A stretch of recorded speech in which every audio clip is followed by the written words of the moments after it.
உங்ககிட்ட இருக்க எல்லா மொபைல்லையுமே ஜிபிஎஸ் அப்படிங்கிற ஒரு கம்பல்சரி ஒரு ஆப் வச்சிருப்போம். இது இந்தியாவினுடைய சொந்தமா அப்படின்னு சொல்லி கேட்டா நிச்சயமா கிடையாது.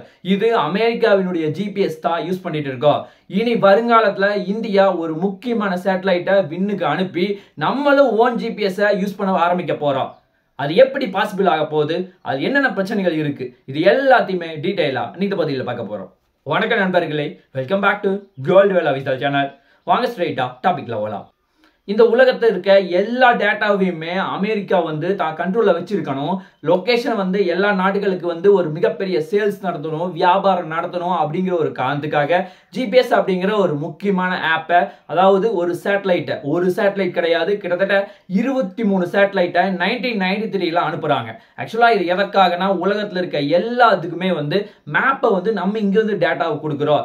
அதுவும் மட்டும் கிடையாது, மிலிட்டரி பர்பஸ் எல்லா டேட்டாவும் நம்ம கண்ட்ரோல் தான் இருக்கணும் அப்படின்னு நினைச்சுக்கிட்டு அவங்க ஒரு முக்கியமான திட்டத்தை தீட்டுறாங்க. ஆக்சுவலா இப்ப கரண்ட் சிச்சுவேஷன்ல 31 சேட்டலைட் இருக்கு. ஆக்சுவலா என்னதான் இந்தியா சுதந்திரம் வாங்கி கிட்டத்தட்ட 75 வருஷத்துக்கு மேல ஆனாலும் நம்முடைய சொந்த ஜிபிஎஸ் இன்னுமே நம்ம கிட்ட கிடையாது. ஆக்சுவலா அதனால இந்தியா என்ன பிளான் பண்றாங்க, கிட்டத்தட்ட 10 வருஷமா போராடிட்டு இருக்காங்க. இஸ்ரோ நம்ம ஒரு சொந்தமா சேட்டலைட் உருவாக்கணும்.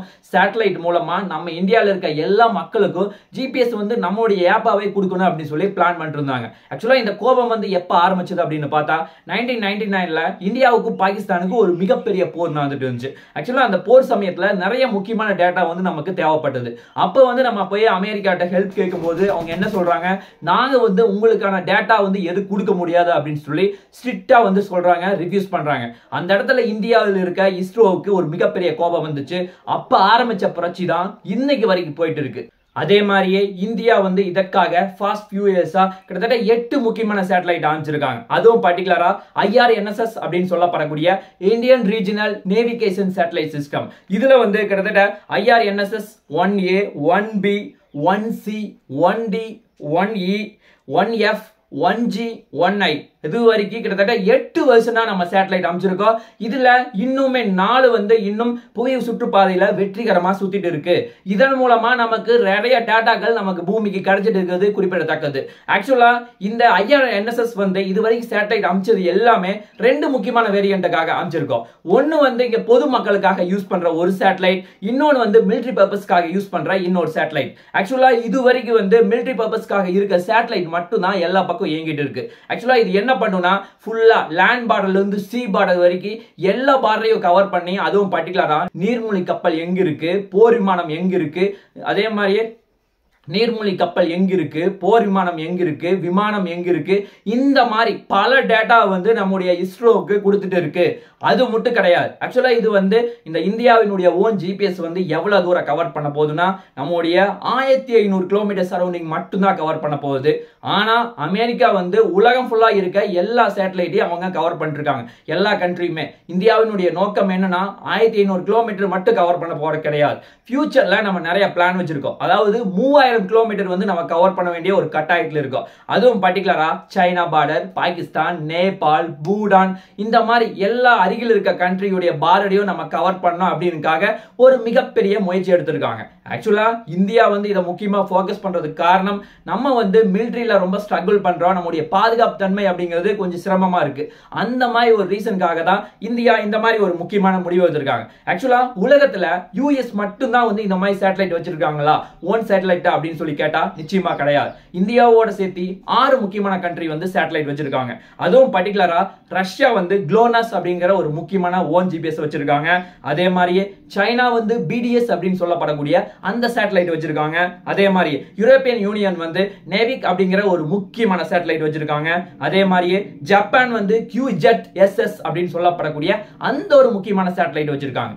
ஆக்சுவலா இந்தியாவினுடைய ஃபியூச்சர் பிளான் என்னன்னா, நம்ம மொபைல் போன்ல எல்லாத்துக்கிட்டையும் 5G மொபைல்லையும் எல்லா பழைய ஓல்டு மொபைல்லையும் கம்பல்சரி இந்தியாவினுடைய ஓன் ஜிபிஎஸ் தான் இருக்கணும், அமெரிக்காவினுடைய ஓன் ஜிபிஎஸ் இருக்கக்கூடாது அப்படின்னு நிறைய முயற்சிகள் எடுத்துட்டு இருக்காங்க. அதற்காக இன்னும் 4 to 5 சேட்டலைட் அனுப்ப திட்டம் தீட்டி இருக்காங்க. ஆக்சுவலா கரெக்டா பிளான் பண்ணணும்னா 12 சேட்டலைட் வேணும். ஆக்சுவலா என்னதுக்காகனா 5 வந்து ஜியோ சின்க்ரனைஸ் சேட்டலைட் ஆர்பிட்ல இருக்கணும். பேலன்ஸ் 3 வந்து ஜியோ ஸ்டேஷனரி ஆர்பிட்ல இருக்கணும். இந்த 3மே வந்து அந்த சுற்றுப்பாதையை சுற்றினாதான் மேல் லேயரும் கீழ் லேயர் ரெண்டுமே வந்து எல்லா ஏரியாவும் கவர் பண்ண முடியும். அப்படிங்கிற ஒரு காரணத்துக்காக இந்தியா இந்த மாதிரி ஒரு முடிவு எடுத்திருக்காங்க.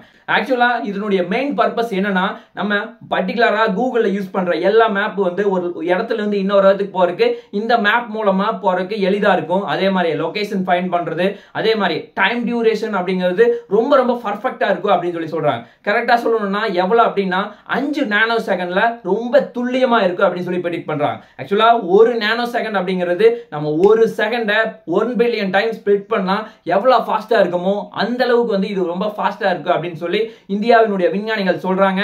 இது எல்லாமே வந்து கூடிய விரைவில் நடக்க போகுது. ஆக்சுவலா ஒரு 2 மந்த்க்கு முன்னாடி NVS-02 அப்படின்னு சொல்லப்படக்கூடிய ஒரு முக்கியமான சேட்டலைட் வந்து நம்ம இந்த ஜிபிஎஸ்க்காக அனுப்பணும். ஆக்சுவலா இது வந்து புவி வட்டப்பாதைக்கு வெற்றிகரமா கொண்டு போய் நிலைநிறுத்தினாங்க. ஆனா அது வந்து ஜியோ ஸ்டேஷனரி ஆர்பிட்டுக்கு போறதுக்கு ரொம்ப ஸ்ட்ரகிள் பண்ணுச்சு. அதாவது ட்ரஸ்டர் இஷ்யூ காரணமா டோட்டலா ஃபெயிலியர் ஆச்சு. ஆக்சுவலா இது வந்து இந்தியாவுக்கு ஒரு மிகப்பெரிய நெகட்டிவா இருந்தாலும் இந்தியா அடுத்த ஒரு முக்கியமான சேட்டலைட்டை அனுப்ப மிகப்பெரிய திட்டத்தையும் தீட்டிட்டு வராங்க. இந்தியா வந்து இந்த சேட்டலைட்டை முக்கியமா அனுப்புறதுக்கு காரணம் அப்படின்னா, இந்தியா வந்து வருஷம் யூஎஸ்க்கு ஜிபிஎஸ்க்காக வாடகை கொடுக்க வேண்டியது இருக்கு. அந்த பிரச்சனை வந்து சால்வ் ஆகும். அது மட்டும் கிடையாது, நிறைய வந்து முக்கியமான இமேஜ் எல்லாமே பிளர் ஆகுது. அது மட்டும் கிடையாது, நமக்கு ஹை குவாலிட்டி இமேஜ் வந்து நிறைய இடத்துல கிடைக்க மாட்டேங்குது. இந்த மாதிரி இஷ்யூ காரணமா நம்ம வந்து சேட்டலைட்டை ரெடி பண்ணி ஆகணும் அப்படிங்கிற ஒரு கட்டாயத்தில் இருக்கோம். இதற்காக முயற்சிகள் வந்து கொஞ்சம் கொஞ்சமா இந்தியா முன்னோக்கி போயிட்டு இருக்காங்க அப்படிங்கிறது தெல்ல தெளிவா தெரியுது. ஆக்சுவலா அமெரிக்கா வந்து கிட்டத்தட்ட இப்போ 31 ஓன் ஜிபிஎஸ் சேட்டலைட்டை விண்ணில் அனுப்பி அவங்க தொடர்ந்து வந்து உலகத்தை கண்காணிச்சுட்டு இருக்காங்க. அது மட்டும் கிடையாது, நிறைய டேட்டா மூலமா மிகப்பெரிய ஒரு ரெண்டை வந்து வருஷம் வாங்கிட்டு இருப்பது நமக்கு தெல்ல தெளிவா தெரியுது. பார்க்கலாம் என்ன நடக்குது என்று சொல்லி நாளைக்கு இன்னொரு நல்ல ஒரு வீடியோவில் உங்களை நான் சந்திக்கிறேன். நன்றி, வணக்கம், தேங்க்யூ, ஜெய் ஹிந்த்.